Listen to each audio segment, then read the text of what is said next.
Hi guys, in this video I'm going to show you how to create a .bat file on Windows 10 using Notepad. So this is super easy, and if you have a code on the internet or just a piece of code and you want to put it into a .bat file but you don't know how to do that, it's very easy and you can use Notepad for that. So first of all, you want to hit the right click and then go to new and hit text document, and then you have the document right here, and now you can change the name if you want. But first we want to open it, and there we go.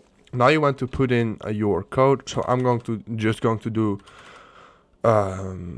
your code. Just enter it in, everything you want. You can put it in like this. So I don't have a code right now that I can put in, but this is what you want to do. Then the most important step is go to File and then hit Save, and then hit Save As, and then you can see the file name, and you want to change this to anything you want. So I'm going to do test1, and then the most important thing is save this type as all files, because if you leave it like this, it will always save as a .txt file and it won't do anything. So after the name you want to do bat, just like this. You can leave encoding on this one, then hit save, and as you can see, this is now a bat file. We can go to properties and you can see it is a .bat Windows batch file.